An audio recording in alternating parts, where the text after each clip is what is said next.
E aí, pessoal, eu andei pensando sobre como eu poderia trazer algo sobre o Bitcoin, sobre sua filosofia, sobre algo sobre ele, ou algo que poderia agregar na sua vida, né? Então, a única coisa que eu pensei em falar sobre Bitcoin, foi sobre como que o Bitcoin ele está relacionado à minha vida. Por que eu escolhi o Bitcoin para falar, para guardar meu tempo de vida, guardar meu esforço? E como isso também poderia, sei lá, é, ajudar outras pessoas, é, em que as pessoas pudessem se identificar com o que eu estou falando, com o que eu digo, o porquê trocar a energia de vida por Bitcoin. E eu pensei em falar sobre isso, sobre o que ele muda na minha vida e o porquê disso. Vou logo avisando que esse vídeo não tem edição, então provavelmente você deve ficar meio pensando, porra, ele falou sobre isso, não entendi nada o que ele falou e tal. Mas é porque eu optei que esse vídeo realmente seja dessa forma. E se você gostar também desse vídeo, né, desse formato de vídeo, deixa nos comentários e também deixa o seu like. E como que ele pode falar sobre algo de Bitcoin que vai me ajudar sobre minha vida e tal? Bom, inicialmente eu conheço Bitcoin desde 2017, tá? Acho que foi no início de 2017, ele ainda não tinha pegado o topo, tá? Então, naquela época eu não comprei Bitcoin, mas conheci ele ali. Vi o topo do Bitcoin, né? E me convenci que ali não era um bom momento realmente de comprar. Aí, quando começou a correção, passou 2017, 2018, e eu pensei, cara, se eu olhar o histórico do Bitcoin, né? Se eu olhar, sei lá, os tempos que ele passa, né? Períodos de baixa. Será que vale a pena? Né? E você entra no Bitcoin pensando na valorização do real, na valorização do dólar, né? Sempre você entra por conta disso. E não tem nenhum problema, tá? Não existe nenhum problema em você pensar isso. Algumas pessoas até falam de, porra, compra Bitcoin e acabou a história. E dependendo, sim, isso é muito válido, mas você dizer eu vou comprar e depois vender em um preço mais maior em relação a dólar, real e etc, também é válido.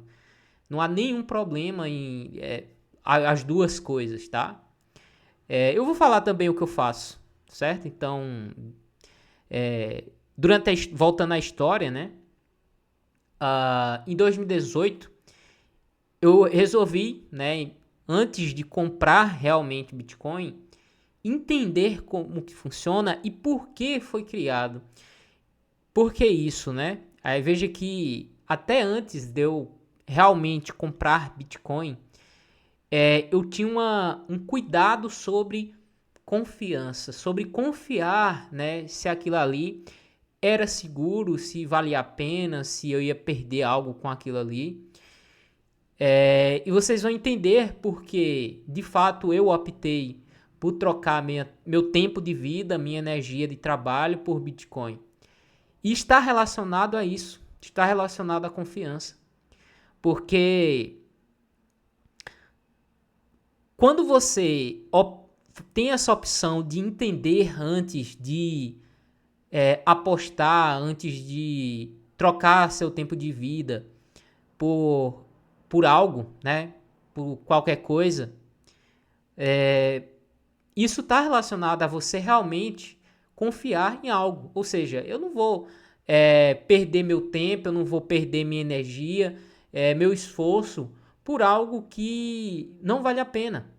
Por isso que, veja, até quando eu falo de outras criptomoedas e tal, eu falo que é golpe aqui, porque eu optei por estudar antes, entender como funciona, E você percebe, eu percebi que não vale a pena.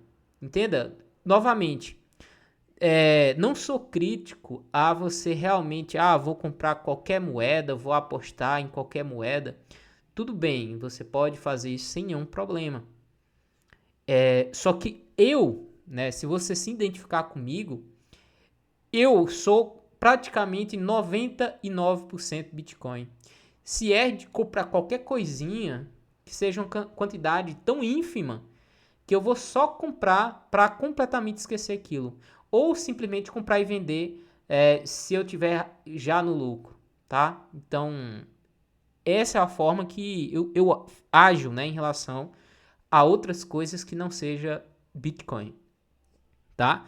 Então, voltando lá na história, depois que eu estudei realmente o Bitcoin, entendi o porquê que ele foi criado, né? E falando sobre o porquê que ele foi criado, eu acho que é bom deixar bem claro, né, sobre isso. O Bitcoin ele foi criado justamente em uma época importante, que foi a crise de 2008, né, a crise imobiliária, que levou, né, uma grande crise não só nos Estados Unidos, mas em um reflexo global, porque naquele momento o mundo já estava, né, globalizado e ele se tornou ainda muito mais globalizado naquele momento. Depois disso, na verdade, né? Então, aquela crise que aconteceu em 2008, ela está relacionada à confiança, né? Ou seja, bancos, né, instituições financeiras que guardavam o dinheiro das pessoas, né, em bolsa de valores, em fundos imobiliários, em recibos de crédito, em várias coisas, dinheiro, renda fixa, em tanta coisa que as pessoas colocavam dinheiro ali, né, e simplesmente os bancos não tinham nenhum centavo guardado lá. Pelo contrário, por exemplo, eles pegavam vamos supor, R$ 100 para ficar claro. Eles pegavam R$ 100, tá? Pegavam isso e multiplicavam várias vezes. Por exemplo, transformavam isso em 300. Como é que eles transformavam em 300? Simplesmente eles pegavam esse dinheiro, ainda fazem isso, tá? E emprestam ele 3 vezes, 4 vezes. Ou seja, simplesmente ele pegava esse tempo teu de vida e emprestava para outras pessoas, outras instituições, sem garantia de retorno, ou seja, sem um colateral que te dê confiança que você vai ter esse dinheiro de volta. E aconteceu o pior, né? Que foi a crise imobiliária de 2008, né? E o Bitcoin surgiu, né? E quando a gente fala em confiança sobre o Bitcoin, você precisa entender como ele funciona, tá? O Bitcoin inicialmente ele surgiu, né, com alguém que a gente não sabe quem é, o tão famoso Satoshi Nakamoto, né? Um cara que ninguém sabe quem é, que sumiu do mapa. E essa é uma das coisas mais importantes que há no Bitcoin, porque você não precisa confiar mais no criador. E pelo contrário, talvez o criador, né, Satoshi Nakamoto, voltasse hoje, talvez ele não tivesse poder algum sobre o Bitcoin. Veja como isso foi forte, né, na relação da confiança do Bitcoin como um sistema financeiro e o seu criador e as pessoas que passam a confiar nele. E a gente pode comparar isso com a Ethereum, tá? Veja, a Ethereum.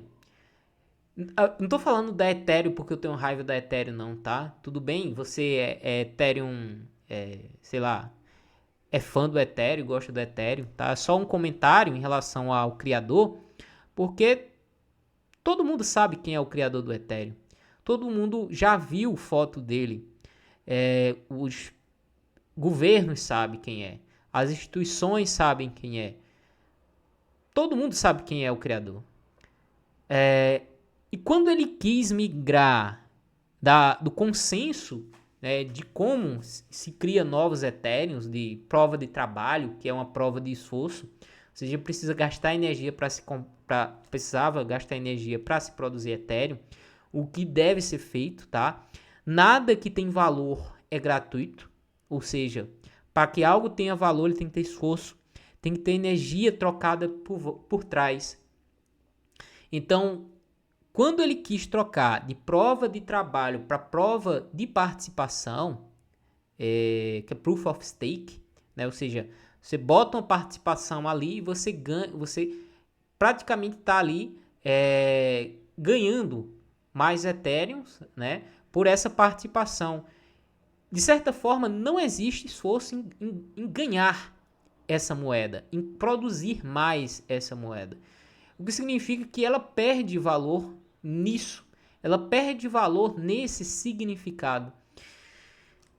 Então, quando ele mudou para isso, veja, a confiança que se tinha nesse sistema financeiro, que é Ethereum, acabou ali. Porque, basicamente, você precisa confiar em quem? Basicamente no Ethereum. Ou no Vitalik. Né? Você precisa confiar no Vitalik.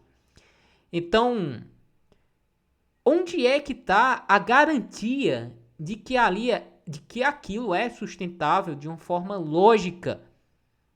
Não tinha. Não tem mais. Voltando para o Bitcoin, né? O criador lançou o sistema e disse: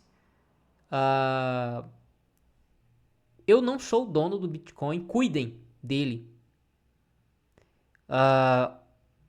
Outra coisa que está relacionada à confiança do Bitcoin, né? Que é a garantia matemática, né? Então, se você olhar o código-fonte do Bitcoin, todas as regras ali elas estão estabelecidas, todas. Então você consegue verificar tudo, né? De como foi projetado, de como funciona, de quantidade que vai ter, de qual vai ser a sua inflação, de quanto que vai entrar, né? Cada unidades de Bitcoin a cada bloco, enfim. Outra coisa que tá... Veja, praticamente tudo aqui tá relacionado à confiança de você não precisar confiar em alguém, né? A gente pode falar sobre o que Satoshi Nakamoto deixou lá no documento dele, que era para ser um dinheiro de pessoa para pessoa, né? Ou seja, você não teria um intermediador no meio. E a gente pode falar de intermediador, sei lá, banco, né? Por exemplo, quando a gente faz o Pix, a gente tem um intermediador que é o banco, tem o Banco Central, né? Para confirmar essas transações. E você pode se perguntar por que é tão rápido assim, precisa da autorização. É simplesmente pelo fato de como ele foi projetado. Veja, a base inicial foi as criptomoedas e eles simplesmente pegaram esse sistema e implementaram o Pix. E o Pix funciona dessa forma. Então você tem a autorização do banco e a autorização do Banco Central. Ou seja, duas autorizações, cara. Veja isso. E no Bitcoin, você não precisa pedir essa autorização. Se outra pessoa aceitar Bitcoin, você pode simplesmente pegar e mandar sem autorização. A forma que você guarda Bitcoin. Existem tantas formas de você guardar Bitcoin, desde formas em que você vai precisar de confiança, sei lá, corretoras, bancos agora, né? Recibos de Bitcoin, que é, por exemplo, o WBTC, BTCB, que você precisa de confiança para isso, tá? Então entenda, isso não é Bitcoin. E tem as formas em que o Bitcoin ele é incrível, porque é a forma em que não é mais necessário de confiança em terceiro, ou seja, você entendeu como funciona Bitcoin, você entendeu como guardar Bitcoin, entendeu como guardar com segurança, tá? Porque aí se torna sua responsabilidade. Você não tá dando a tua responsabilidade de guardar Bitcoin, de guardar tua energia de vida, teu tempo de vida para outra pessoa, para alguém que vai cuidar disso, né? Já já a gente fala sobre os problemas de você deixar teu tempo de vida com outras pessoas, tá? Ou seja, você guardou com segurança, né? De você aprender a mexer. E tem vários bônus de você fazer isso. A primeira delas é que o Bitcoin ele tem transparência e você consegue realmente verificar que aquelas unidades realmente estão lá. Realmente estão lá. Aí você deve ficar se perguntando, mas quando eu olho meu saldo bancário, meu saldo também tá lá. Cara, pois é. Aquilo que tá lá no banco, cara, é apenas um crédito. É apenas um algoritmo que diz assim, olha, essa pessoa física, ela tem um crédito comigo no valor de 50 mil reais. Ou seja, ela, a instituição financeira, diz, olha, eu devo 50 mil reais para essa pessoa. Então aquele saldo que está lá não é de forma alguma dinheiro. Não é. É simplesmente um crédito que você vai mandar para outra pessoa. Então, aquele crédito que você tem com o banco, e por que crédito, né? Justamente porque o banco pegou e emprestou diversas vezes para outras pessoas, para outros bancos, para fazer investimento. Entende? Ou seja, não é dinheiro que está ali. Com Bitcoin, não. Com Bitcoin você sabe, você consegue verificar. Você vê que de forma matemática, de forma pública, de forma consultável, aquelas unidades de Bitcoin estão lá. E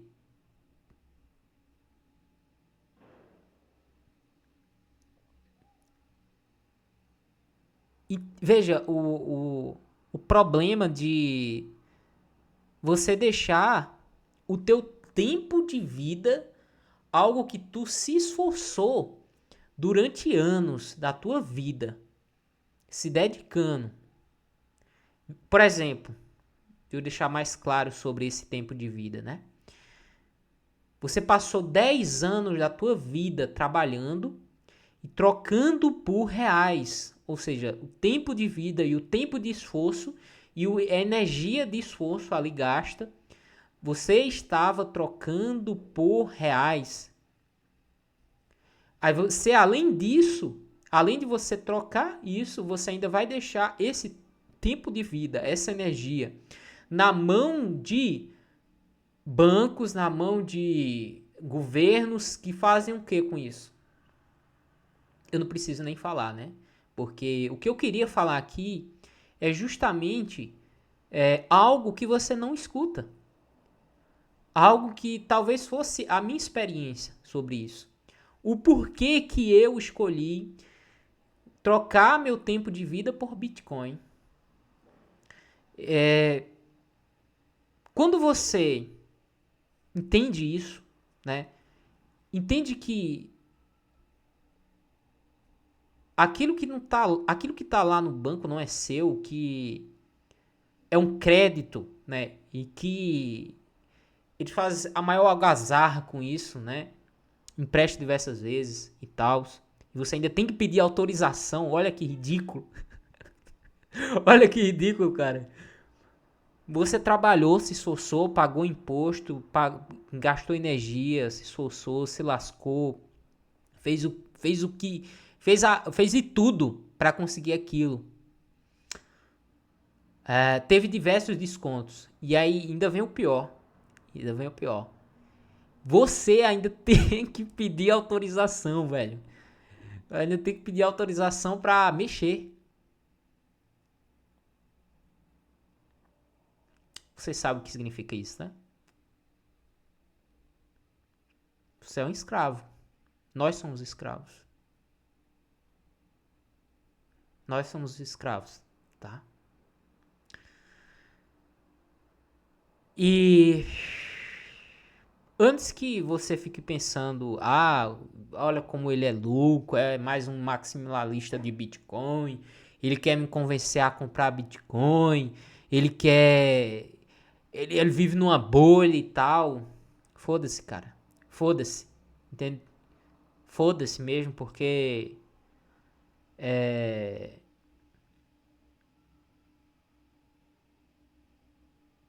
Eu vou confiar em uma porra de um dinheiro em que, além disso tudo, velho,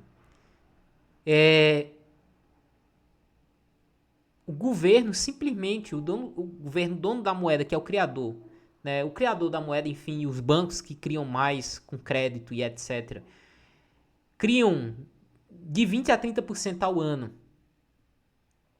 E você sabe o que significa isso, né? Não preciso nem dizer o que significa isso. É simplesmente ser gasto ao longo do tempo, teu tempo de vida. O que significa é que aquela energia, aquilo que tu guarda, né, como R$ 100, vai perdendo valor ao longo do tempo.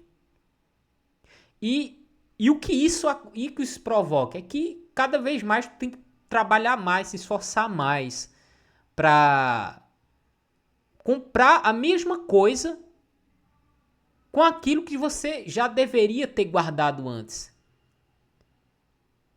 Entende o que isso significa? Isso se chama reserva de valor.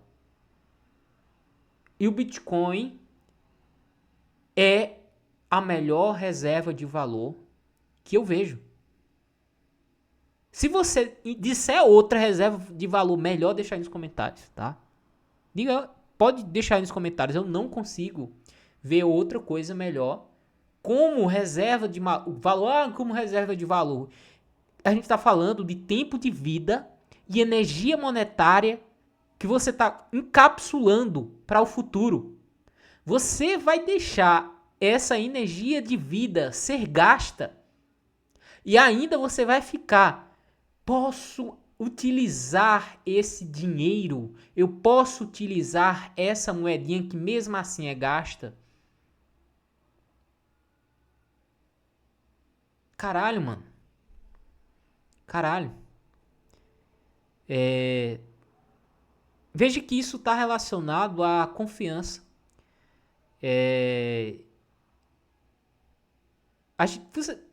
Cara, o que isso provoca em você, né? É que você seja uma eterna criança. Porque você só precisa confiar nos seus pais enquanto você é criança. Para você se tornar um adulto, você precisa ser responsável. Aprender a tomar conta do que é seu. E saber que aquilo ali não precisa de confiança. Você vai poder utilizar quando quiser. E que não está sendo gasto ao longo do tempo. Com garantias públicas, matemáticas, verificáveis. E que a responsabilidade é tua de guardar. Mas eu preciso depositar numa corretora para vender, para trocar por reais, E foda-se. E qual o problema disso? Qual o problema disso? A questão é, você pode fazer isso. Entende? Tem uma infinita caralhada de corretoras que você pode fazer isso. E quem me garante que sempre eu vou conseguir trocar dinheiro fiduciário por Bitcoin? Justamente por causa da ganância. Porque as pessoas vão estar o tempo todo comprando e vendendo, pensando que vão comprar, vão ganhar mais bitcoins, mais tempo de vida fazendo isso. E novamente, não tem nenhum problema em fazer isso. Mas sempre vai ter pessoas querendo comprar, querendo vender. Então sempre você vai conseguir trocar Bitcoin por moeda fiduciária por Bitcoin. Ah, mas eu não quero nunca mais vender meus Bitcoins. Tudo bem. O que é que você pode fazer? E é o que eu faço. Não estou dizendo para você fazer isso. O que eu estou dizendo é, eu nunca vou vender Bitcoin. Ah, mas é um topo, é uma bolha. Foda-se. Foda-se. E como você faz para sobreviver, já que tu tem que utilizar reais, tem que utilizar dólar? Eu dou meu Bitcoin como garantia e pego o empréstimo. Ah, mas você não é contra o banco emprestar 200 milhões de vezes? Em parte sim, mas tem uma diferença. Você deu seu Bitcoin como garantia. O que significa? Que tua dívida tá paga. Você deu 100 mil reais em Bitcoin como garantia. Você pegou 80 mil reais. Se o Bitcoin perder valor e o valor e a garantia que você deu foi para 80 mil, tua dívida está paga. Você não deve mais. É diferente de onde você pega dívida sem garantia. Entende o que eu quero dizer?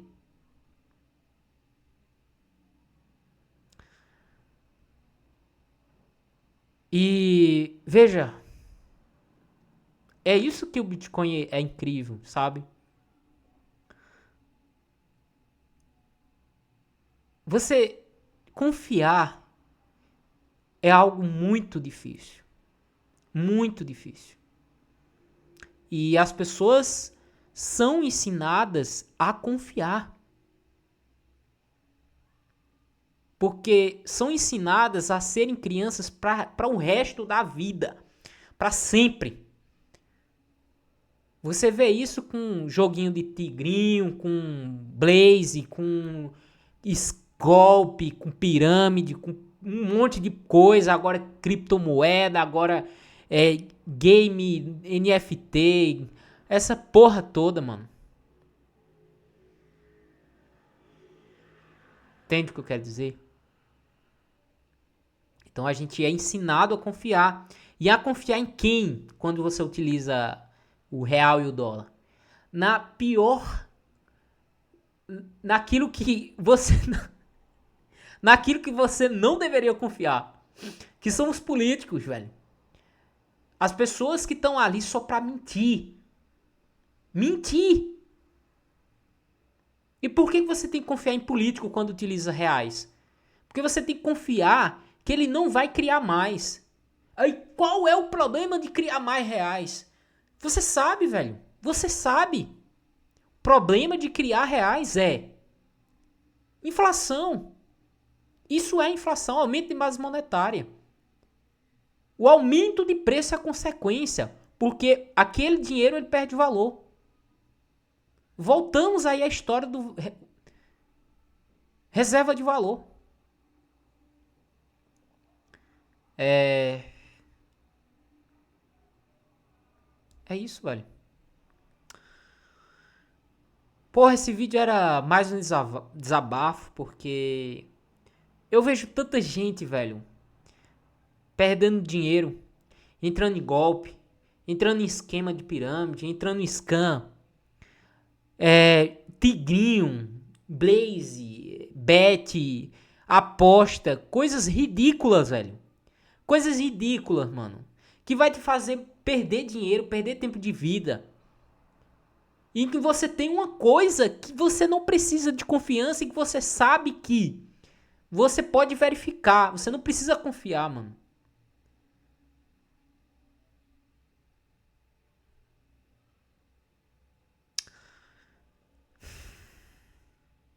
É isso. O vídeo de hoje era esse, espero que você tenha gostado. Um forte abraço, até o próximo vídeo.